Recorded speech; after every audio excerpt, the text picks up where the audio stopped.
So guys, nagpagawa tayo ng spear gun. So PVC no, PVC made. PVC made to. Oo. So ito kakaiba to na spear gun guys kasi yung materialis niya is PVC. Yan o. Buoyancy, okay yan. Pag Ito, ang laman nito foam. Stabilizer. Stabilizer to Para guys. sa buoyancy. Yung apat. Tapos itong tatlo, yan sa rubber na yan. so rubber to guys. Pero dual rubber lang tayo. May design ka lang. In case na gusto mong magtatlong rubber, pwede ka magkarga ng isa pang rubber. So dito yung rubber natin guys, kabit. Tapos sa gitna dito, ito yung Shock. shock natin. So dito yung trigger guys, yan, ilalim. Tapos ito, Design niya Design lang to. for mga boy o kaya holster. okay. Easy to carry ba? Dito rin Yan, kabila, design din yan. pangkabit sa likod.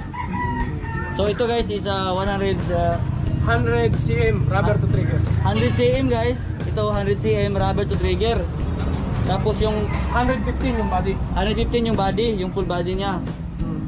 So itong spear gun na to is kakaiba kasi ito lang yung first time ko nakakita ko ng spear gun na PVC. Hindi mabubulok yan. Solid talaga to, solid. Yung iba kasi kahoy, pero solid kahoy, pero ito iba to kasi PVC, hindi mabubulok. Hindi mabubulok. Oo, hindi mabubulok. Durable talagang. So tingnan natin guys, pagkatapos ng may kuan pa, may step by step pa na gagawin dito.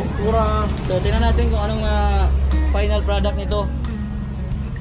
So sa mga mahilig sa spear gun at saka sa spear fishing, so itong bagay sa inyo kung anong gusto nyo, baka magustuhan nito.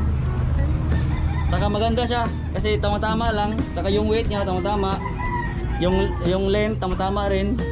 So meron pang ibang length ito, yung 130 cm. 130 cm, yung pinakamaliit. Pinakamaliit 50 cm, yung night dive. 50 cm yung pang night dive guys.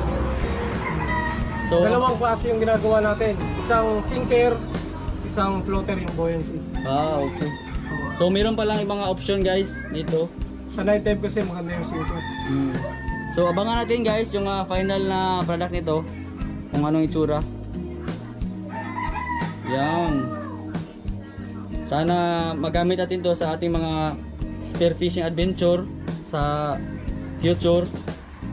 So ito yung mga ultimate adventure sa ilalim ng dagat. so sana magamit natin. Mga laro lang matatapang. Oo. Saka makakuha tayo ng mga isda. Halimaw na isda. So abangan nyo guys ha. Okay. Kakaiba rin yung trigger So nito. guys, ito yung trigger natin guys. Tapos kakaiba daw yung trigger na to.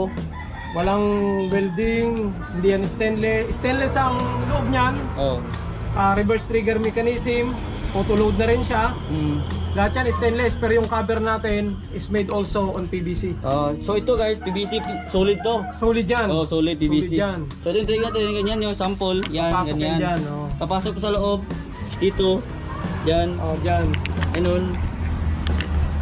Yan yung itsura niya pagkatapos.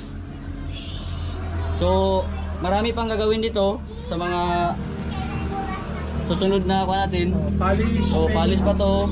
Tapos yung final product niya, tingnan natin, abangan natin guys. Okay. Ay, tsaka, ito pala yung Dyneema. Ito guys, tingnan natin guys oh. Ito yung Dyneema niya guys.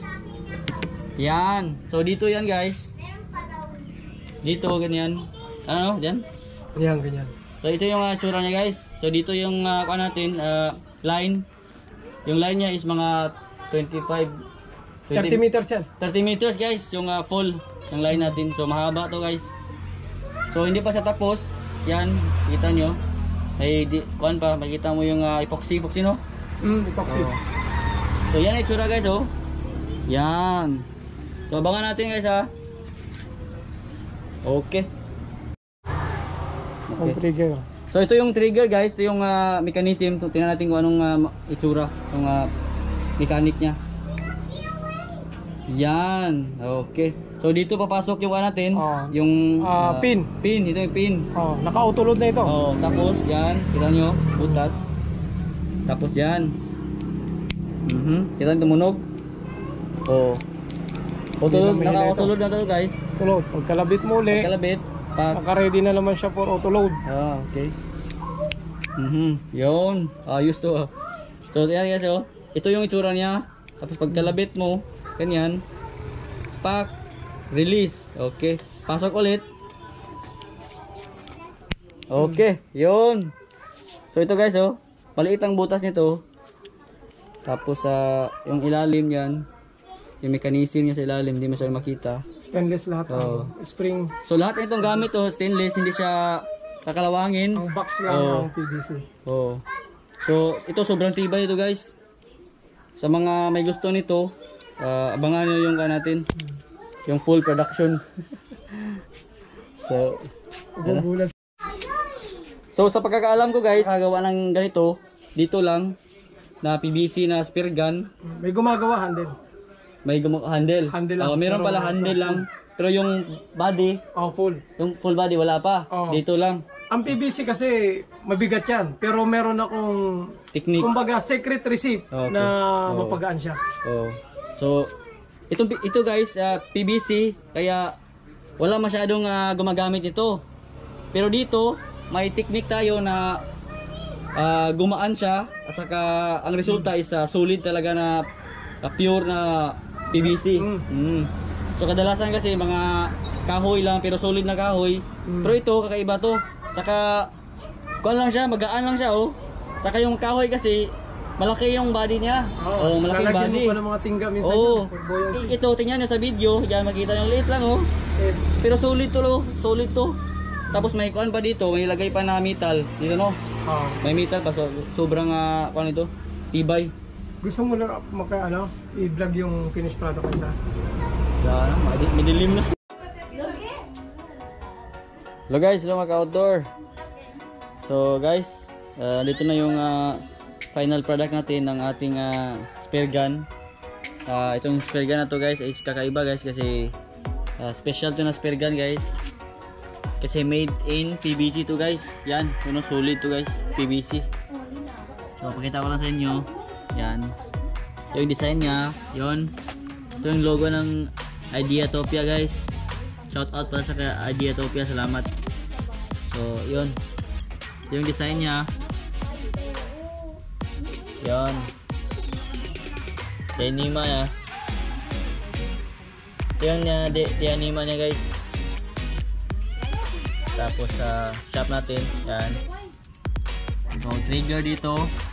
Trigger o putulod guys, trigger natin.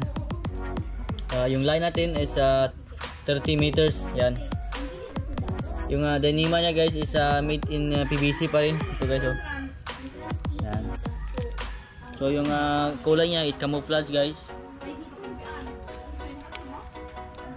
So 110 cm to guys, rubber to trigger. So yan, dalawa yung rubber natin.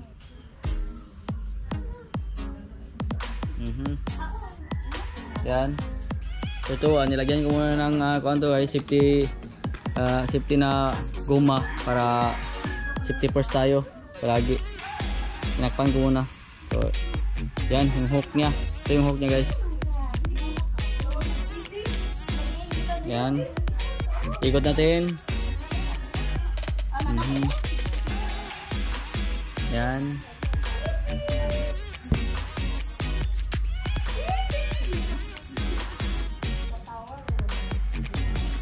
So itong PVC na spear gun guys is first time kong marinig to. Tapos yun nga, nagpagawa tayo kasi malapit lang sa atin. So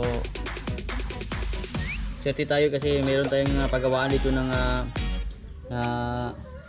PVC na spear gun. So salamat. So abangan natin yung ating mga adventure to guys sa ating PVC na spear gun sa Outdoor PH. Salamat guys. Thank you.